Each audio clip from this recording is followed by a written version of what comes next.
지방자치단체 장을 선출하는 6.4 지방선거가 얼마 남지 않았지만요. 이 세월호에 밀려 사상 유례 없는 조용한 선거가 예상되고 있습니다. 이러다 보니 같은 날 치러지는 교육감 선거도 유권자들의 관심 밖에 머물러 있는데요. 하지만 보수와 진보, 양 진영으로 나뉜 교육감 후보들의 경쟁은 그 어느 때보다 치열해지고 있습니다. 오늘 이 시간에는 한국 교육의 바로미터라고 할 수 있는 서울 경기 지역을 중심으로 6.4 교육감 선거를 전망해 보도록 하겠습니다. 뉴시스의 한재갑 교육 전문 기자 나오셨습니다. 안녕하세요. 어서 오십시오. 네, 교육계가 보수, 진보, 양 진영으로 나눠서 경쟁을 아주 뜨겁게 하고 있는데요. 정치권의 여야 경쟁과 비유될 정도로 심한 모습이 아닌가 싶습니다. 언제부터 우리 교육계가 이런 이념 싸움의 장이 됐다고 볼 수 있을까요? 일단 교육 문제를 갖고 이념적인 갈등이 빚어진 것을 단정 짓기는 어렵고요.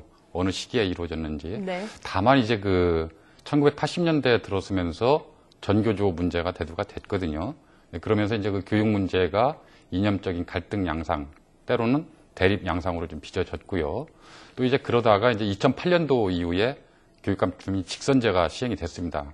그러면서 이제 교육감 주민 직선제라는 선거 제도의 틀 속에서 교육 문제를 놓고 또 교육 정책을 놓고 진보와 보수로 갈려서 이념적인 대립이 좀 심하게 되는 그런 현상을 좀 빚어지고 있습니다. 네, 각 지역마다 약간씩 다르긴 하겠지만요. 보수와 진보, 이 두 진영 간에 어떤 차이점이 있다면 어떻게 보십니까?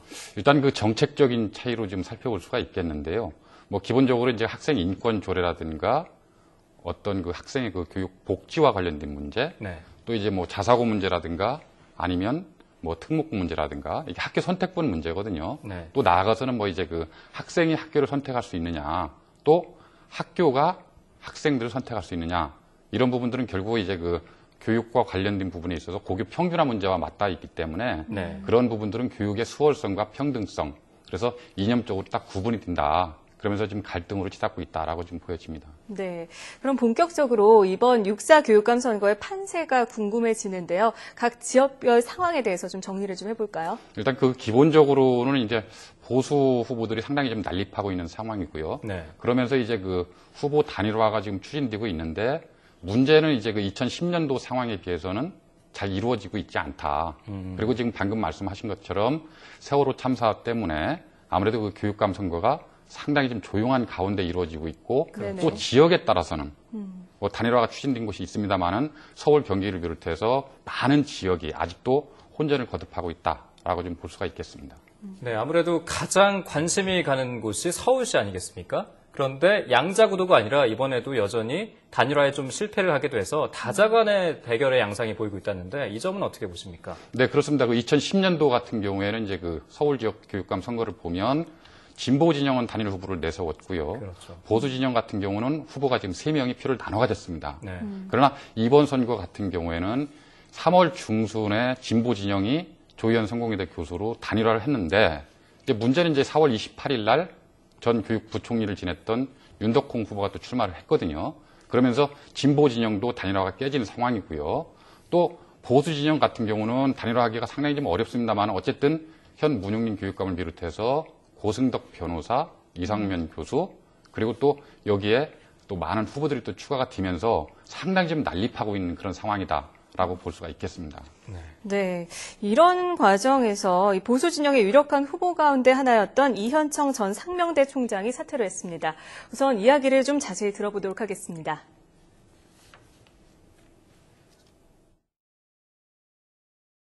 국민적 아픔 속에서 서울시 교육감의 중책도 매우 중요한 일이지만 그에 못지않게 현장으로 돌아와서 단 한 명 학생이라도 참다운 인재로 기르는 것이 바람직하다는 많은 고민과 함께 또 후보자의 난립은 서울 시민으로 하여금 좋은 교육감을 뽑고 또 많은 교육감의 자질을 검토하는데 또 혼선을 줄 수도 있다는 고민 끝에 저는 이번에 용퇴를 하기로 했습니다. 보수 진영은 서서히 정리가 되어가는 것 같은데 그런가 하면 고승덕 변호사는 레이스 완주를 선언하지 않았습니까? 여기에 대해서 어떻게 보십니까? 일단 보수 진영에서 이제 후보 단일화를 좀 추진을 했는데요. 어쨌든 간에 이제 현 문용민 교육감을 단일 후보로 추대를 했습니다. 그 과정에서 고승덕 변호사 같은 경우에는 절대적으로 보수 후보 단일화에 참여하지 않겠다.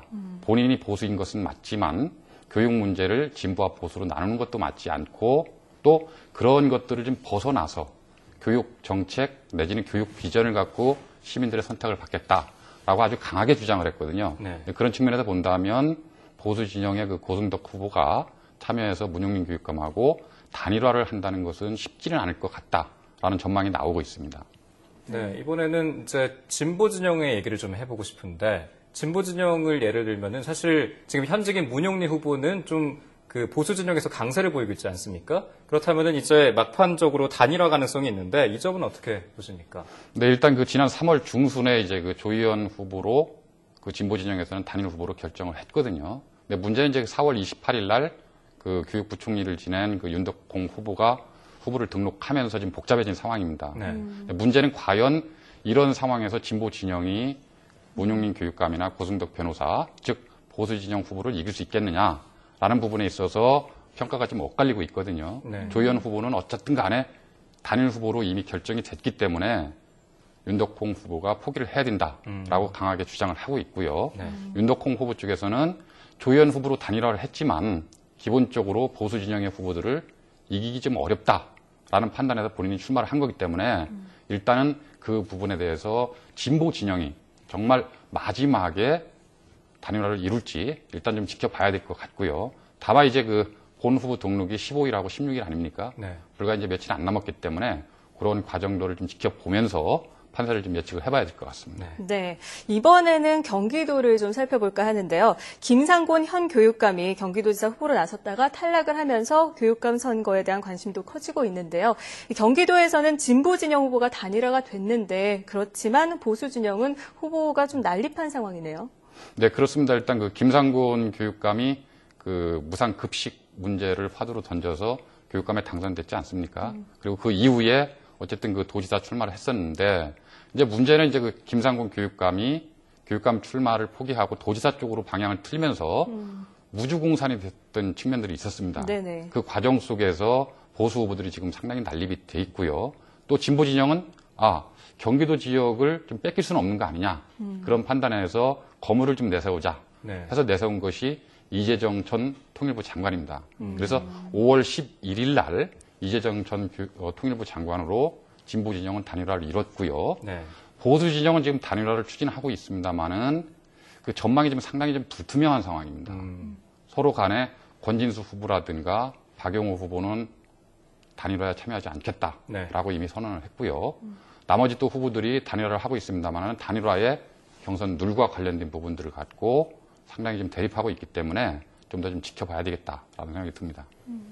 네, 아무래도 경기도 지역은 전통적으로 진보 진영이 좀 더 우위에 있지 않습니까? 네. 그래서 이 보수 지역도 단일화 목소리가 좀 거세질 것 같은데 이 가능성 어떻게 보십니까? 일단 그 진보 진영 쪽에서 단일 후보로 내세웠기 때문에 이 상태로는 보수 진영에서 봤을 때는 당선이 좀 어렵다라는 전망이 나오고 있기 때문에 어쨌든 간에 단일화와 관련된 압력이 지금 거세게 일고 있거든요. 그러나 이제 문제는 각 후보 진영에서 단일화와 관련된 경선 룰이라든가 여러 가지 그 문제들을 놓고 지금 협의를 하고 있는 중이기 때문에 아마 며칠 정도는 좀 더 지켜봐야 앞으로의 그 전망이 서지 않을까라는 생각을 합니다. 네, 끝으로 한 가지 더 질문을 드릴게요. 이 서울 경기 지역 외에 그 이번 교육감 선거에서 특별히 관심을 갖고 지켜봐야 할 지역 어떤 곳을 볼 수 있을까요? 일단 뭐 굳이 교육 문제를 이념적으로 나누는 것은 바람직한 현상은 아닌데요. 다만 이제 2010년 선거 같은 경우에 진보 진영에서 당선된 지역이 6개 지역입니다. 서울, 경기, 강원, 그다음에 그 호남 지역이죠. 네. 그런데 이제 문제는 과연 진보 진영에서 6개 지역에서 당선을 냈는데 이번 선거에서는 결과가 어떻게 나올지에 대한 관심이 좀 있고요. 또 최대 문제는 수도권입니다. 서울, 경기 지역에서 교육감이 어떤 분이 나올지. 그다음에 또 한 가지 측면에서 본다면 영남권 같은 경우도 지금 상당히 지금 후보가 난립하면서 복잡한 상황으로 전개가 되고 있습니다. 특히 울산 같은 경우에 보면은요. 지난 2010년 선거 같은 경우에 현 교육감 당선됐지만 불과 1% 내외로 당선이 됐거든요. 그래서 그런 부분에 대해서도 관심 있게 좀 지켜보고요. 또 한 가지는 호남 지역에서 과연 진보 진영이 다 당선할 수 있겠느냐라는 부분도 관전 포인트가 되지 않을까라는 생각을 합니다. 네.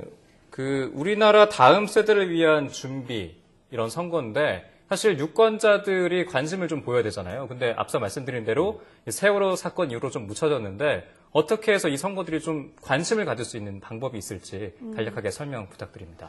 기본적으로 이제 교육감 선거 자체가 지방선거하고 같이 치러지다 보니까 많이 좀 묻혀지는 측면들이 있고요. 다만 이제 교육감 선거가 지방선거 못지않게 상당히 중요합니다. 내 자녀의 교육 문제에 직결돼 있고요.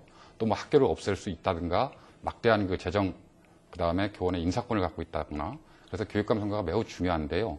네. 교육감들이 내세우는 정책을 하나하나 좀 꼼꼼히 좀 뜯어보고, 특히 세월호 문제 때문에 우리 어린 학생들이 너무나 많이 안타까운 일들이 좀 있었지 않습니까? 그래서 아마 교육 공약과 관련해서 안전 문제, 이런 부분들도 많이 내세우리라고 보는데요. 이런 부분들도 꼼꼼하게 유권자들께서 관심을 갖고 지켜보고 따져보고 하는 것이 우리 교육을 지키고 아이들을 지키는 길이다라고 보여집니다. 네, 6.4 지방선거 못지않게 정말 중요한 선거죠. 교육감 선거도 좀 유권자들이 관심을 가져서 이번에는 좀 정책 대결이 됐으면 하는 바람입니다. 네, 지금까지 한재갑 교육전문 기자와 함께 6.4 지방선거에 대해 알아봤습니다. 오늘 말씀 고맙습니다. 네, 고맙습니다.